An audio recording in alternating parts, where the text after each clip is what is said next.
Okay, alright everybody, welcome to this first video on how to create or design a character using vectors on Inkscape. Inkscape is an open source software that we use to create illustrations for motion graphics, animation, but also for print and other purposes. Once we clicked on Inkscape, we're going to go to print and we can select the type of file we want to create. We have different formats. We can create stuff for print, for example, A4 landscape, US letter landscape or portrait.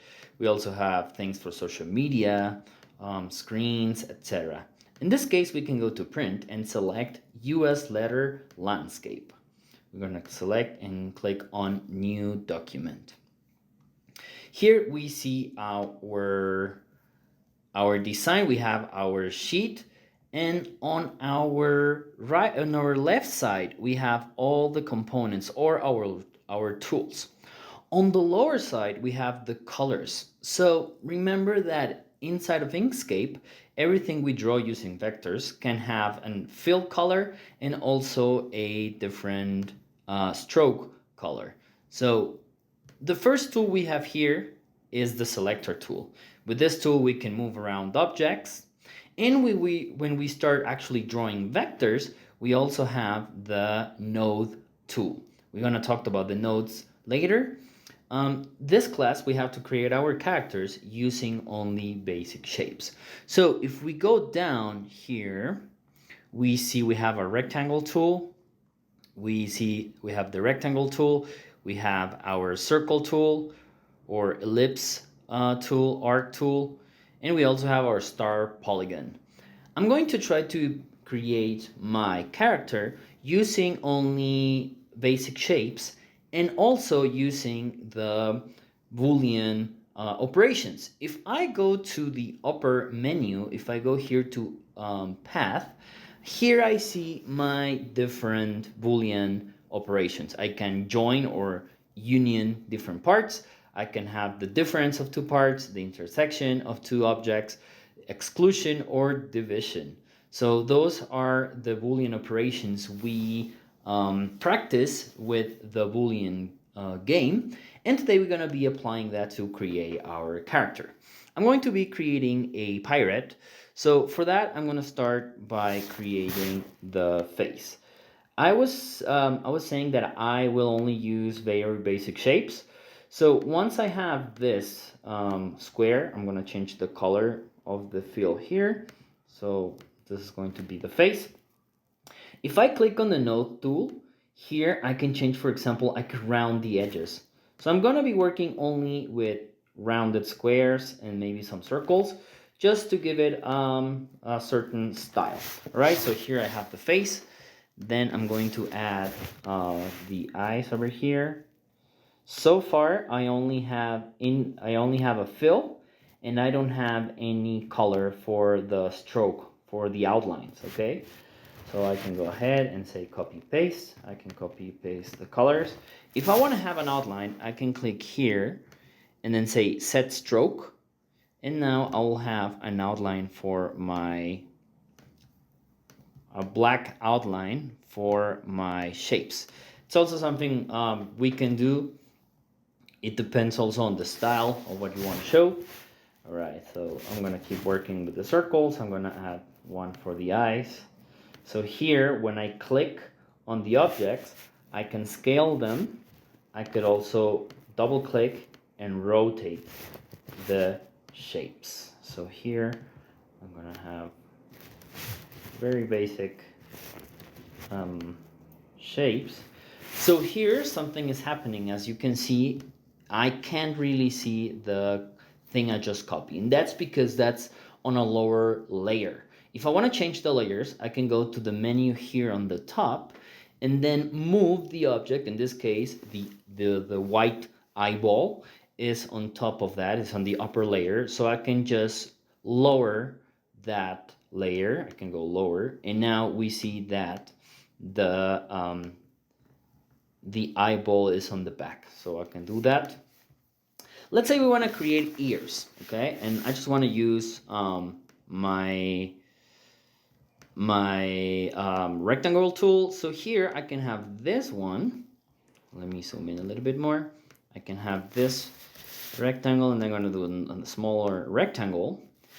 If I click on this too, for example, if I open this menu on the right, I could also change, for example, the colors, but I could also change the style of the stroke. So basically here, the stroke, I can make it a little bit thicker. I can, so for example here, it's black, but I can make the stroke thicker.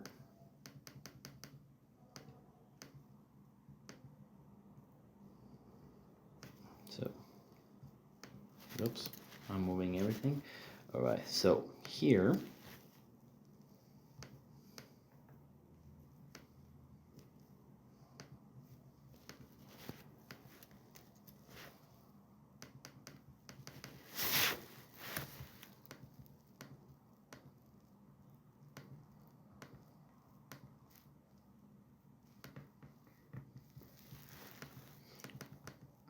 I could also click here and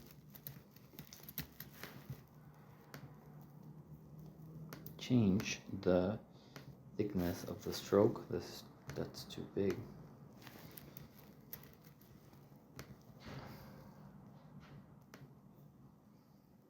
And then change it to maybe 2.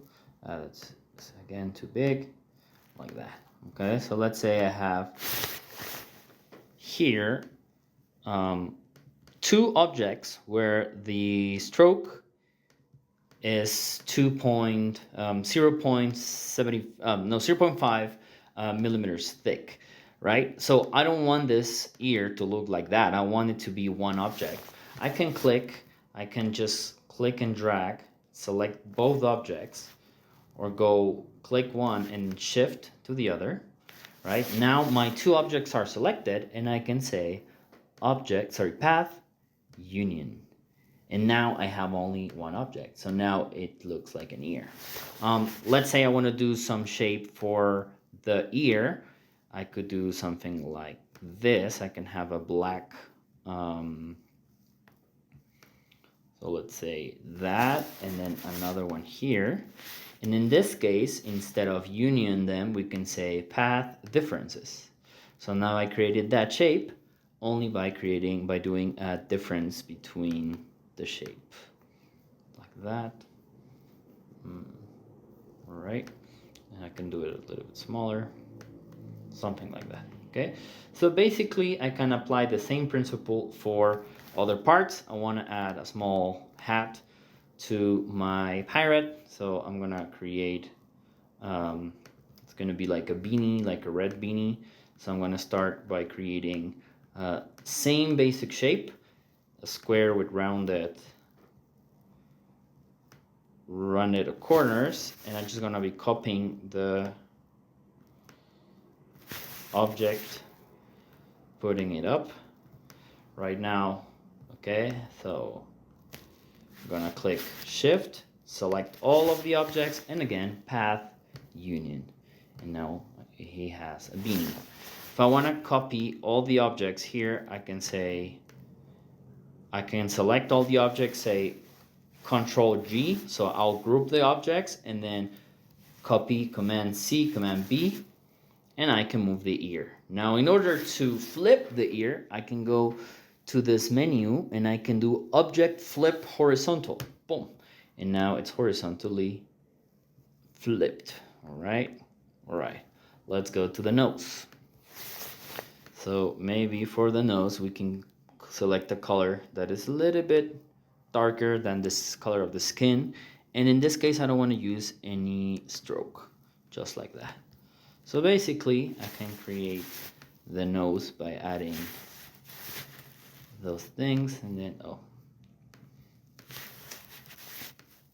it could be something like this, and then a big, something like that. Okay, so again, we can move that, and again, we can say union. So now the nose is one big thing. All right, let's say we want to create a beard. I can create a beard by adding circles. So it's going to be a beard like this. So I'm going to create only circles. So I'm going to add a lot of circles. Again, the idea is that you try to create your character by joining basic shapes.